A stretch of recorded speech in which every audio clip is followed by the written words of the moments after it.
ऐसा नाम जिसे हर कोई जानता है। कास्ट बेस रिजर्वेशन की वजह से ही है।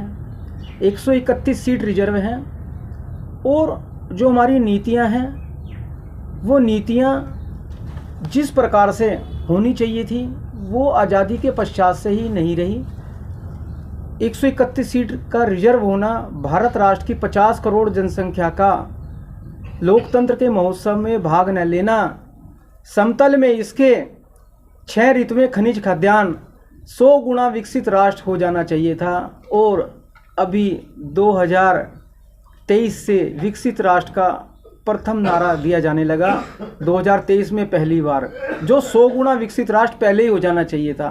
तो देखिए हम कहाँ हैं और हमारी घोषणाएं जो पूर्व में पूर्ण भी हो जानी चाहिए थी वो घोषणा भी अभी प्रारंभ हुई है।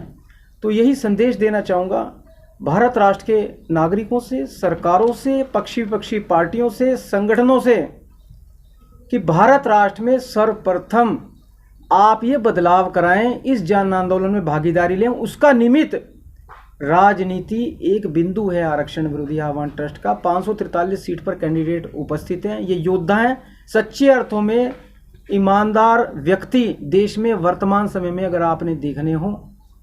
भारत राष्ट्र में जो ये विचारधारा रखते हैं कि रिजर्वेशन आर्थिक आधार पे हो, जाति के आधार पे ना हो, चाहे वो प्रत्याशी विपक्षी पार्टियां समानता के मुद्दे को लेती हैं, विषय को लेती हैं। तो आप ये बताइए समानता कहाँ उपस्थित होती है? जब कास्ट बेस रिजर्वेशन है तो समानता कहाँ प्रस्तुत हुई? समानता के अधिकार का तो उल्लंघन। प्रतिशत लोगों के पास जिन्होंने खुद अपनी कमाई से घर बनाया है वो राष्ट्र के अंदर मात्र 32% हैं। 23 करोड़ भारतीय प्रतिदिन, मेरे भाई मेरी बहन रात को भूखा सोते हैं, भाषण दे रहे हैं जलेबियां खाकर। उसके लिए हमारे बड़े बुजुर्गों ने बड़ी कुर्बानियां दी हैं। तो आगामी समय आप देखिएगा युवा इस स्थिति को स्वीकारेंगे नहीं। राष्ट्र के युवा नाराज हैं। राष्ट्र की योग्यता दम तोड़ रही है। राष्ट्र की योग्यता अन्य देशों में पलायन कर रही है। राष्ट्र के अन्य देश भारत राष्ट्र की योग्यता से लाभान्वित हो रहे हैं। तो यह एक बहुत बड़ी विडंबना। भारत राष्ट्र विश्व का सबसे बड़ा लोकतंत्र और इस 2024 तक यह स्थिति भारत राष्ट्र में रिजर्वेशन का कास्ट बेस रहना यह एक बहुत बड़ी विडंबना है। जो आगामी समय आप देखिएगा, जो युवा हैं बिल्कुल तैयार हैं, इस चीज को किसी भी प्रकार से स्वीकारेंगे नहीं। और भारत राष्ट्र के नागरिक आपस में किसी प्रकार का मतभेद नहीं चाहते हैं। भारत राष्ट्र के नागरिक एक हैं।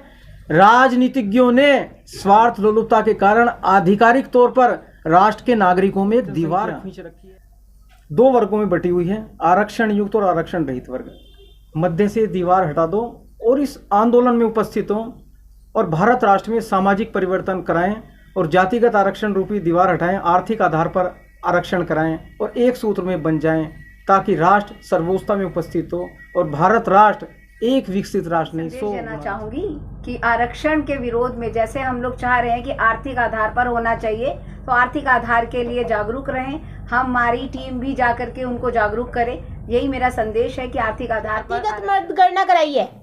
किस पार्टी ने आर्थिक आधार पर जातिगत मतगणना कराई है कि इस जाति के इतने लोग तो संपन्न हैं और इतने लोग अभी गरीबी रेखा से नीचे है।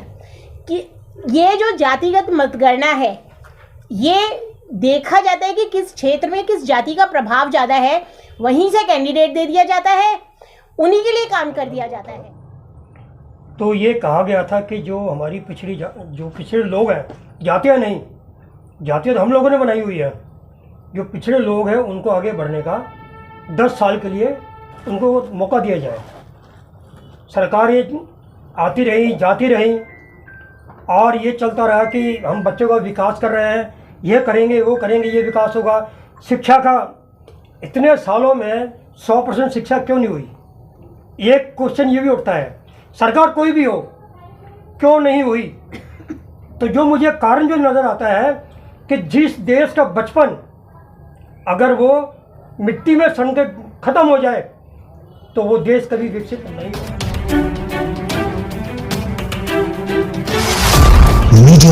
में एक ऐसा नाम जिसे हर कोई जानता है।